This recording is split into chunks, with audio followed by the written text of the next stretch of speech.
નમસ્તે બાળમિત્રો, આજે આપણે ગીજુભાઈ બધેકાની ઇતિહાસ કથાઓ નામના પુસ્તકમાંથી એક વાર્તા સાંભળીશું, જેનું શીર્ષક છે હેન્સ. ફૂલોને લીલોતરીના ખેતરો પડ્યા હતા, પતંગિયાને ભમરા ઉડતા હતા. કોઈ વાર ચકલી બોલતી તો કોઈ વાર ચંડાળ બોલતું, કોઈ વાર બુલબુલ ગાતું ને કોઈ વાર તમરું તમતમતું હતું. ગામ તો ઘણે દૂર, માણસો બધા ઘેર હતા. સીમ આખી એકલી હતી. સીમમાં કોઈ દેખાતું નહોતું. બે ભાઈઓ ત્યાં રમતા હતા. એકનું નામ હેન્સ ને બીજાનું નામ ખબર નથી.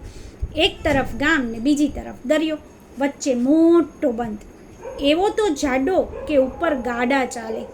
બંધ જરાક તૂટે તો થઈ રહ્યું. ચારે કોર પાણી પાણી, એકે જીવ બચે નહીં. એલા હેન્સ, જોતો ખરો, આ નાનકડું કાણું શેનું? અહીં તો બડબડિયા બોલે છે. કાણું ક્યાં છે? બતાવ જોઈએ. આ રહ્યું, જરા જરા પાણી ગળે છે. હાય હાય, આ તો બંધમાં કાણું પડ્યું છે. હવે શું કરશું? હેન્સે ચારે તરફ જોયું, દૂર દૂર નજર કરી, પણ કોઈ દેખાય નહીં. કાણા તરફ જોયું, પાણીના ટીપા પડતા હતા. ફરીવાર ચોમેર આંખ ફેરવી, કોઈ હતું નહીં.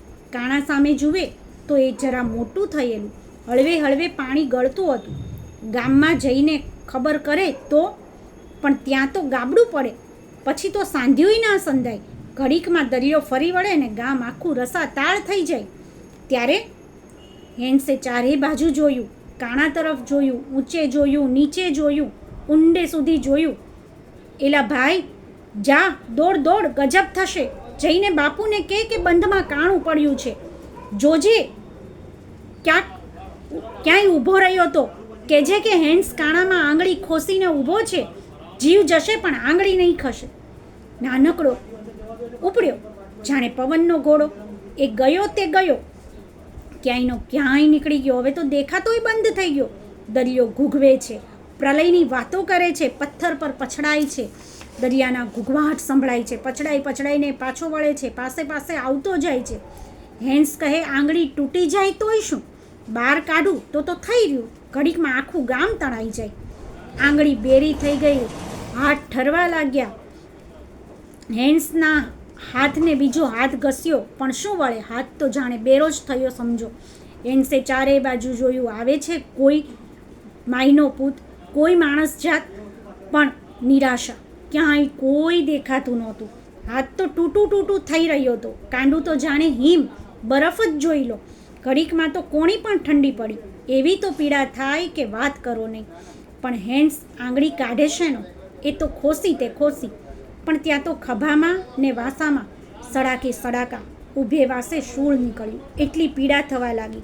હેન્સે ચારે દિશાએ આંખો ફેરવી, પણ કોઈ ન મળે. અરે, આટલી બધી વાર?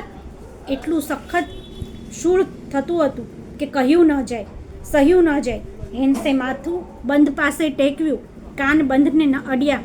દરિયાનું ભીષણ વચન સંભળાયું, જાણે દરિયો કહેતો હોય, છોકરા, સમજ, આંગળી કાઢી લે. તું જાણતો નથી હું મહાન રાજા છું. મારી સામે થનાર તું કોણ?